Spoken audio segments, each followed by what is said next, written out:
Hi TNPSC dreamers.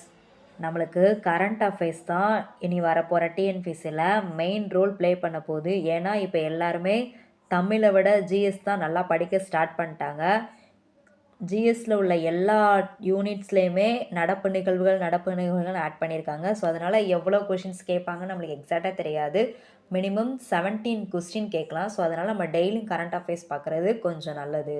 Mark score பண்ணலாம். So அதில் ஒரு 20 கொஷின்ஸ் நம்ம இன்றைக்கி பார்க்கலாம். ஜனவரி 1லேருந்து 8 வரைக்கும் உள்ளது. 26 டாவோஸ் உலக பொருளாதார மாநாட்டில் பங்கேற்கும் உலக தலைவர் யார்? அதாவது டாவோஸ் உலக மாநாடுனா என்னன்னு பார்த்தீங்கன்னா, சுவிட்சர்லாந்து ஒரு நாளில் உள்ள டாவோஸ்ங்கிற நகரில் வந்து வருஷம் மாநாடு வந்து நடக்கும். ஸோ அந்த மாநாட்டுக்கு இந்த வருஷம் 2026 டொனால்ட் ட்ரம்ப் அமெரிக்காவில் பிரசிடென்ட் அவங்க தான் இந்த தடவை தலைவராக பங்கேற்க போகிறாங்க. ஜனவரி 1, 2026 அன்று பதவியேற்ற இந்திய விமானப்படை துணைத் தலைவர் யாருன்னு பார்த்தீங்கன்னா ஏர் மார்ஷல் நாகேஷ் கபூர். நம்ம ஜனவரி 1, 2026 அன்று இந்தியா எந்த துறையில் புதிய மைல்கல்லை எட்டியதுன்னா ப்ராட்பேண்ட் இணைப்புகள்.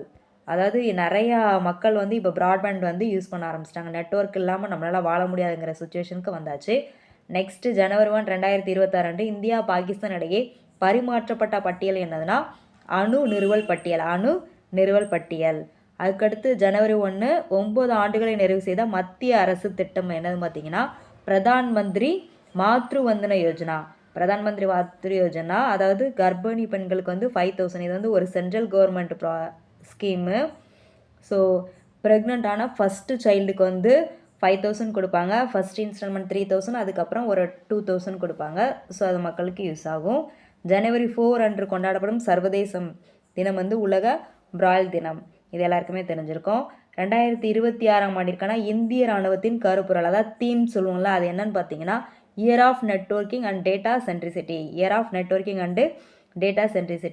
2026 ஆண்டு அறிமுகமாக உள்ள புதிய வந்தே பாரத் ரயில் வகை எதுவும் பார்த்தீங்கன்னா வந்தே பாரத் ஸ்லிப்பர். ஜனவரி 5, 2026 அன்று DILRMP, அதாவது லேண்ட் ஓரியன்டானது,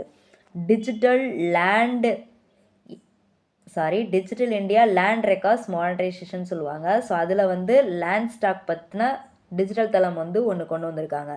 ஸோ அதை பற்றின கரண்ட் அஃபேர்ஸ். நெக்ஸ்ட்டு ஜனவரி 5, 2026 அன்று பீகார் அரசு அனுமதி அளித்த புதிய திட்டம் என்னதுன்னா புலி காப்பகம். ஏன்னா புலிகள் இந்த வருஷம் நம்மளுக்கு 166 புலி வந்து இறந்துருச்சு. ஸோ அதனால் புலியை பாதுகாக்கிறக்காண்டி கைமூரில் வந்து ஸ்டார்ட் பண்ணியிருக்காங்க. ஜனவரி 6 அன்று இந்தியாவில் நடைமுறைக்கு வந்த புதிய நிர்வாக மாற்றம் என்னன்னு பார்த்தீங்கன்னா டிஜிட்டல் நிர்வாக விரிவாக்கம். ஏன்னா எல்லாமே நம்ம டிஜிட்டல் மயமாக மாத்திரம்னு சொல்கிறோம்ல, ஸோ அது ஓரியன்டாக. 2026 ஆண்டின் தொடக்கத்தில் இந்தியாவின் முக்கிய கவனம் எந்த துறையில் உள்ளதுன்னு பார்த்தீங்கன்னா சுகாதாரம் மற்றும் டிஜிட்டல் சேவைகள். ஆயுஷ்மான் பாரத் டிஜிட்டல் மிஷன் வந்து சுகாதாரம் ஓரியன்டானது. 2026 தொடக்கத்தில் இந்திய ரயில்வே பெற்ற உலக சாதனை எதுன்னு பார்த்தீங்கன்னா உலகின் மிகப்பெரிய மின்மய ரயில்வே வலையமைப்பு. ஜனவரி 7 அன்று பேசப்பட்ட முக்கிய சுற்றுச்சூழல் தலைப்புனா புதுப்பிக்கத்தக்க ஆற்றல். இது எந்த ஸ்டேட் ஃபஸ்ட்டில் இருக்குன்னா குஜராத் இருக்குது. செகண்ட் வந்து தமிழ்நாடு. 2023 வரைக்கும் தமிழ்நாடு தான் ஃபஸ்ட் ப்ளேஸில் இருந்தது. 2026 ஜனவரியில் தமிழ்நாடு எந்த சர்வதேச அமைப்புடன் இணைந்து செயல்படுங்கன்னா UN உமனோட சேர்ந்து செயல்பட போகுது. ஜனவரி 8 அன்று நினைவு கூறப்படும் முக்கிய அரசியல் நாள்னா ஆப்பிரிக்காவோட தேசிய